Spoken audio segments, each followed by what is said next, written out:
orang yang mengkritik negara mulai ada masalah. Said Didu dipolisikan karena kritik terkait pembangunan PIK 2. Ini bentuk kriminalisasi atau bentuk penegakan hukum karena mengkritik yang tidak benar. Bagaimana menurut kalian? Menurut analisis saya,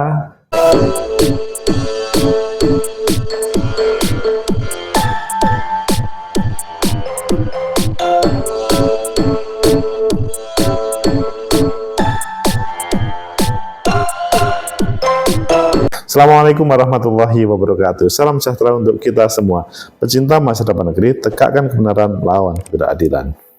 Kriminalisasi itu adalah hal yang selalu dilawan oleh rakyatnya, meskipun rakyat dalam kondisi lemah, apalagi kuat. Dalam pembangunan demokrasi, kata kriminalisasi selalu menjadi momok bagi pelaku pro-demokrasi, tetapi menjadi sesuatu bagi pemerintah untuk membangun, menjalankan agendanya. Apakah begitu?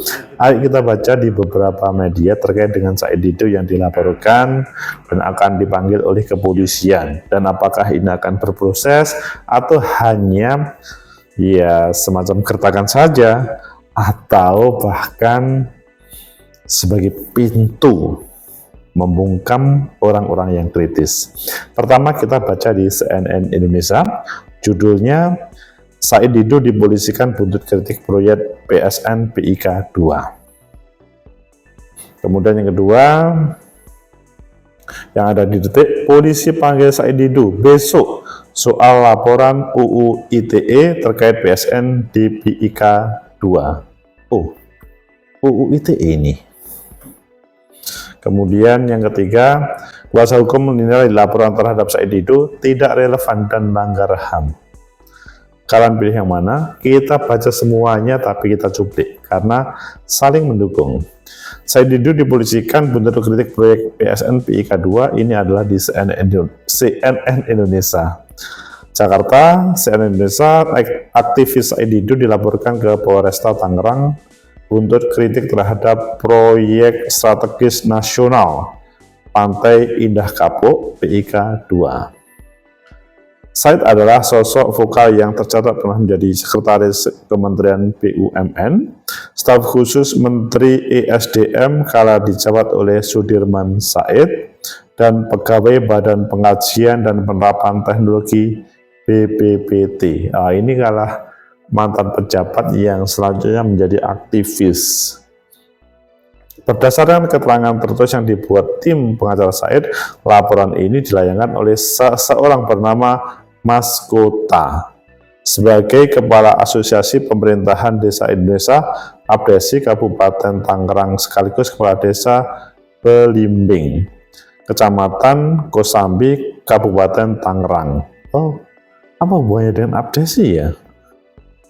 Salah satu tim pengacara Said, Gufroni, menguatkan proses hukum ini merupakan pelanggaran HAM dan hak konstitusional warga negara. Wow, jadi penegakan hukum itu dalam bahasa pengacara ini adalah pelanggaran HAM dan hak konstitusional warga negara. Disampaikan Gufron, Said merupakan sosok yang kerap menyuarakan berbagai persoalan ketidakadilan, khususnya mengenai proyek-proyek pembangunan yang tidak berpihak pada kesejahteraan rakyat. Dan kalau melihat di Detik, ini ada hubungannya dengan UU ITE, bahwa polisi melayangkan panggilan terhadap Said Didu terkait laporan dugaan ujaran kebencian dalam Undang-Undang ITE. Laporan itu berkaitan dengan kritik yang disampaikan Said Didu dalam proyek sengketa tanah pembangunan proyek strategis nasional PSN di Pantai Indah Kapuk 2. Betul, ucap Kapolresta Tangerang Bakhtiar, Kombes Bakhtiar Joko Mujiono yang mengamini soal pemanggilan tersebut. Said Didu diminta menghadap untuk memberikan keterangan pada Selasa 19 November. Sedangkan laporan itu sebelumnya dilayangkan oleh Abdesi, oleh mahkota tadi. Dan kalau kita melihat di Kompas, lanjutannya adalah kuasa hukum menilai laporan terhadap Said Didu tidak relevan dan langgar HAM. Ini karena penerapan pasal itu bertentangan dengan SKP Menkominfo, Kapolri, dan Jaksa Agung yang mengatur pentingnya pembuktian motif untuk pasal 28 ayat 2 Undang-Undang ITE. Sebab pasal dan ayat tersebut berbunyi, setiap orang dengan sengaja dan tanpa hak menyebarkan informasi yang ditujukan untuk menimbulkan rasa kebencian atau permusuhan individu atau kelompok masyarakat tertentu berdasarkan atas suku, agama, ras, dan antar golongan. Pasal ini sering digunakan dalam kasus hukum yang melibatkan ujaran kebencian berbasis SARA. Dan Gufroni menegaskan bahwa kritik Said Didu terhadap proyek PSN Pantai Indah Kapuk II bukanlah tindakan yang mengandung sara, kebohongan, atau ajakan kerusuhan. Pencinta masa depan negeri, tegakkan kebenaran, lawan ketidakadilan. Itulah yang terjadi. Said Didu, sang aktivis, mantan sekretaris BUMN, mantan orang BPPT, ISDM, selanjutnya sekarang menjadi aktivis yang menyuarakan sebuah kebenaran menurut rakyat. Tetapi di sisi yang lain ada yang melaporkan ini kriminalisasi katanya, tapi dalam bahasa yang melaporkan ini ujaran kebencian. Bagaimana menurut kalian? Menurut analisis saya, pertama, bahwa setiap orang diberikan hak atau mempunyai hak untuk menyampaikan pendapatnya di muka umum. Itu yang menjadi pemahaman secara bersama. Tidak boleh ada yang berbeda-beda terkait dengan pemahaman ini. Siapapun orang di Indonesia yang merdeka ini boleh menyampaikan berbagai aspirasi demi kepentingan publik, kesejahteraan masyarakat, dan tumbuh berkembangnya negara. Tetapi ada undang-undang ITE yang di situ penuh kontroversial dan sering digunakan untuk memasukkan orang dalam kategori pelanggaran pidana. Apakah mereka mondok sebentar atau bahkan selanjutnya sebagaimana putusan. Tapi yang menjadi poin utama pada analisis pertama, semua orang mempunyai hak untuk berbicara di depan umum. Itu dilindungi oleh undang-undang. Sehingga ini juga sebagaimana disampaikan oleh kuasa hukum yang selanjutnya menilai laporan Abdesi tersebut tidak relevan dan melanggar hak asasi manusia. Bahkan bisa dikatakan melanggar hak asasi manusia karena mengebiri. Tetapi di sisi yang lain, bahasa Abdesi ini membahayakan, maka perlu dilaporkan. Sehingga terkait dengan pasal 28 ayat 2 Undang-Undang ITE yang sering digunakan itu selanjutnya menjadi analisa yang kedua. Dalam bahasa sosiologi itu ada perspektif tentang apakah ini termasuk dalam kategori ujaran kebencian atau ini dalam kategori ini adalah menyampaikan sebuah kebenaran.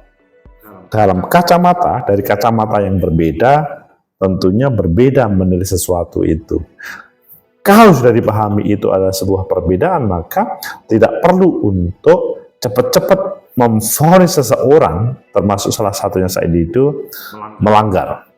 Karena cara pandangnya itu berbeda. Mulai awal membaca pasal 28 ayat 2 Undang-Undang ITE yang sering digunakan untuk melaporkan klaim dan rekayasa, seharusnya membaca secara sempurna supaya tidak mudah seseorang diproses hukum dengan tanpa alasan yang jelas, meskipun temanya adalah melaporkan seseorang yang tidak setuju atau bla bla bla bla bla. Selanjutnya kalau sudah diproses hukum maka menjadi diam, dan kata pembangunan, membangun itu selanjutnya berjalan. Masih teringat pada waktu Orde Baru. Jadi kata pembangunan itu sifatnya adalah yang merusak terhadap kelompok lain, atau menguntungkan pada kelompok tertentu, atau membawa kebencanaan terhadap orang-orang proletar. Hal ini sebetulnya sudah tidak relevan. Berbicara pembangunan hari ini, terminologinya sudah harus berbeda dengan ketika Orde Baru. Kalau pembangunan itu tidak hanya membangun gedung, infrastruktur, tapi bagaimana yang terkait masyarakat, kelompok proletar itu juga merasakan tentang pembangunan itu. Tidak cukup mereka menjadi pekerja kasarnya, selanjutnya dalam suasana baik-baik mereka tidak bisa menikmati. Jadi cukup sekali membangun, mendapatkan keuntungan, sesudah itu mereka seperti itu. Jadi ini membahayakan. Sehingga pasal 28 ayat 2 menerjemahkan tentang yang sering digunakan untuk laporan undang-undangnya itu, menurut saya perlu dipahami secara bersama supaya tidak dengan kacamata yang berbeda. Dalam bahasa sosiologis tidak berparadigma ganda, karena kalau itu terjadi maka ya tidak ada titik temu. Penguasa yang akan memenangkan, penguasa yang akan bisa memproses, tapi rakyat ya selalu kalah. Kemudian analisa yang ketiga, mungkinkah ini penegakan hukum yang benar, runcing ke atas dan runcing ke bawah, atau sebaliknya, runcing ke bawah tetapi melempem atau ketul ke atas? Ini yang perlu menjadi titik ukur dengan keberadaan Said Didu yang kritis. Di sisi yang lain, pemerintah ingin melakukan pembangunan, merasa ada hal yang menghalang-halangi proses pembangunan, akhirnya proses hukum hadir dengan terjemahannya. Pecinta masa depan negeri, tegakkan kebenaran, lawan ketidakadilan. Sehingga dari itu semuanya, maka pemanggilan oleh polisi terhadap Said Didu yang banyak dikritik ini tetap jalan. Tetapi akhirnya apakah akan mendapatkan yang membahayakan untuk negeri ini, maksudnya untuk Said Didu dan para aktivis? Itu yang tidak diharapkan. Karena pada kesempatan ini, membangun negara ini tidak cukup hanya satu kelompok saja. Semua komponen bersatu untuk membangun negeri ini. Pecinta masa depan negeri, tegakkan kebenaran, lawan ketidakadilan. Sesudah kita keluar dari Orde Baru, seharusnya kata kritis itu mendapatkan perlindungan lebih. Karena kalau tidak, maka akan mudah siapapun yang kritis memberikan sumbangsih untuk negeri, memberikan kritik, selanjutnya tidak digunakan atau bahkan dienyahkan.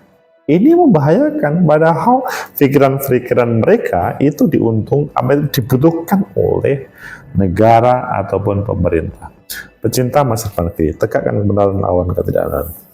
Sehingga semakin besar gelombang untuk membackup Said Didu, itu bukan buatan, alami, dan selama ketidakadilan hadir, kesewenang-wenangan pemimpin terhadap rakyatnya, apalagi dalam proses demokrasi, maka akan ada kelompok yang melawannya.